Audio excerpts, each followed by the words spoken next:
First you gotta do the truffle shuffle. Come on! With Chris Gooch. I'm the dude.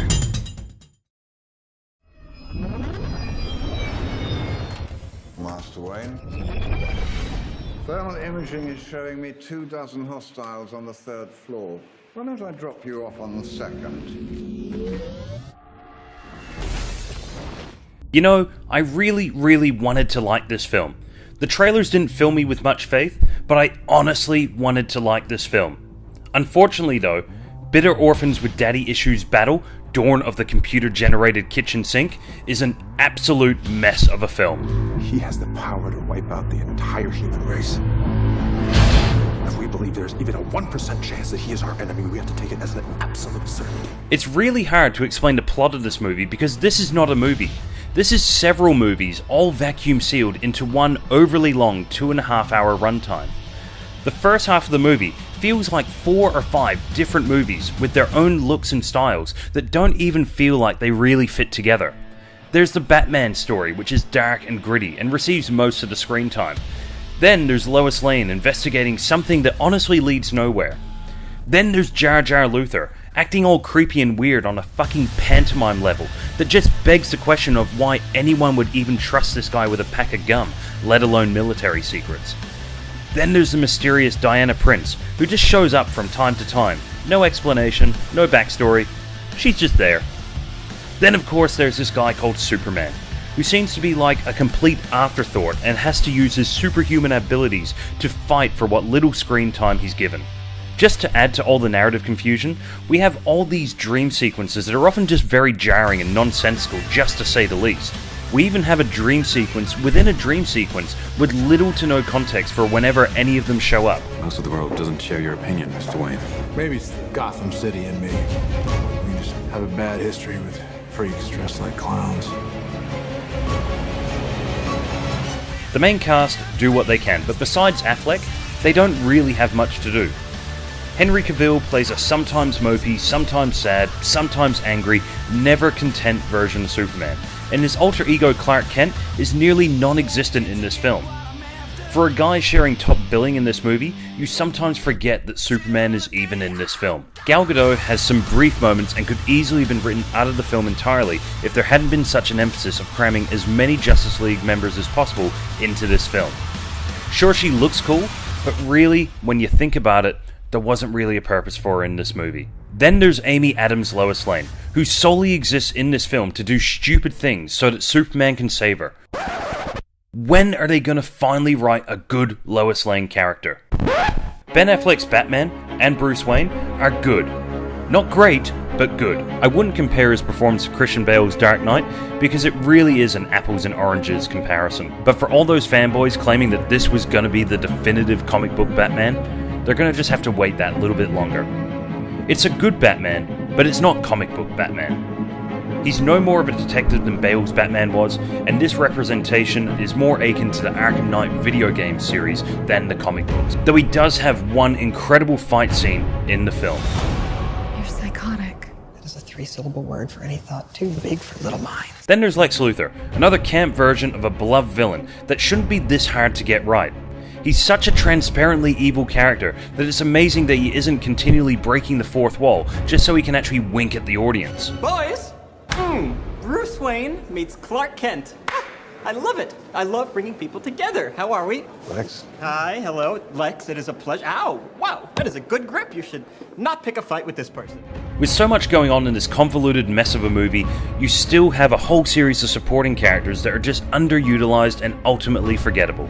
You have Holly Hunter's Senator Finch, whose one-woman crusade to make Superman accountable for his actions is never really resolved or acknowledged once she's left the screen.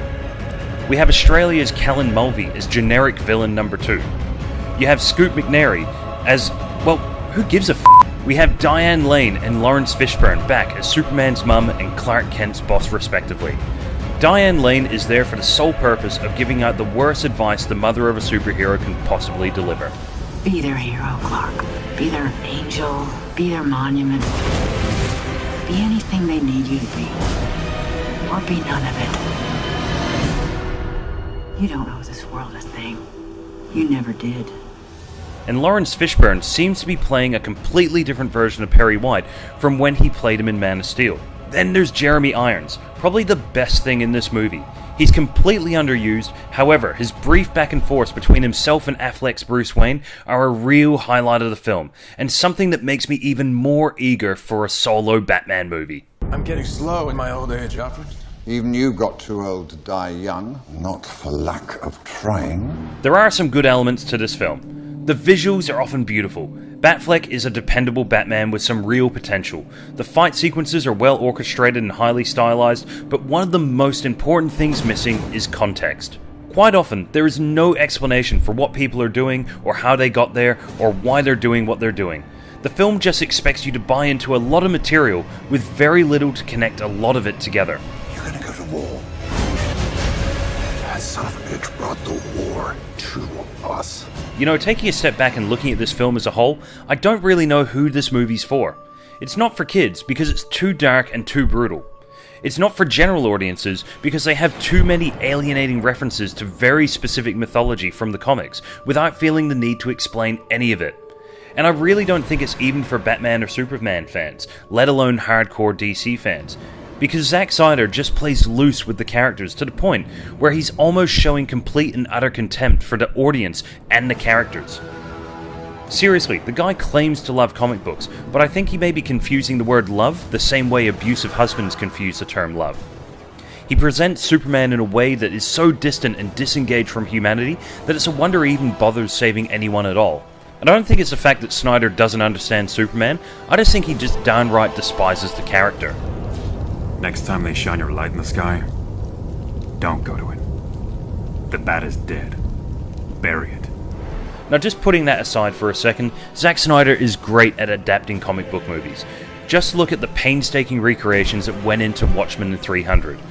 But here, that has proven to be his downfall, because instead of doing a straight adaptation of a single story, he's cherry-picked moments from two of DC Comics' biggest storylines. The first is obviously Dark Knight Returns, and the second I will not mention because this would truly spoil a large element of the film. However, if you've seen the trailers, you can probably guess it. The big issue with cherry-picking elements from a beloved story means that you can never have the same impact as that original story, because you're lacking the context and the other essential elements that make those classic stories complete. For example, the recreations of key scenes and dialogue in the infamous fight from the end of Dark Knight Returns loses all impact because you don't have that 40 years of relationship that was built up by Batman and Superman that gives reason to such a brutal fight. This film delivers a very flimsy pretext for the two of them coming to blows. I mean, sure, we all really want to see these two guys fight, but not when the fight could have easily been resolved through a 30-second conversation. Stay down! If I wanted it, you'd be dead already! Now, Snyder should be applauded for his visual flair and pushing some of the greatest costumes ever lifted straight out of comics, but once again, he has proven himself to be an all-style, no-substance kind of guy. On top of the very jumping and jarring narrative, Snyder also feels the need to, well, not explain anything. Look, I agree that we should never just spoon-feed an audience, but there are huge plot holes the size of the hole that was left in Metropolis from the first film. Plus, if you're one of those people who were hoping that Snyder would have taken on board some of the criticism thrown at Man of Steel, then you're sure to be disappointed. The opening sequence tries to contextualize the destruction of Metropolis from Bruce Wayne's perspective, but it seems completely unnecessary. Personally, I can actually buy into the fact that Batman doesn't trust Superman based on the events of the previous film. He didn't need to be in Metropolis on that day to come to this conclusion. Plus, for those of you unhappy with Superman's penchant for killing, then Superman's first scene in the movie is like a big middle finger from Zack Snyder to those critics. You'll know the scene when you see it. The only thing missing was Zack Snyder popping up in front of the screen and saying, "Sorry folks, I didn't learn a thing." Overall, I really did want to enjoy this movie, but there are so many poor narrative choices that all the pretty visuals cannot save. Disliking this movie does not make me a DC hater, but as a fan of comics in general, be it DC, Marvel or otherwise, all I can say is I'm disappointed. With plot holes everywhere, storylines that are just dropped and forgotten about, and a director who seems to be trolling us when he says he understands the characters and is staying true to canon, I just hope that something can be salvaged from the DC cinematic universe after this. In a year when DC released Batman, Superman and Wonder Woman on the big screen, it may just be Suicide Squad that redeems the DC brand. Batman vs Superman, Dawn of the Kitchen Sink, Dawn of Justice, gets 2 out of 5 angry, mopey, bitter, battling orphans.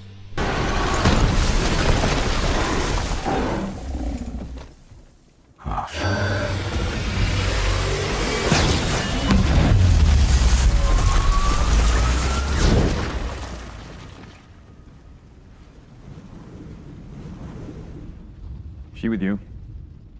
I thought she was with you.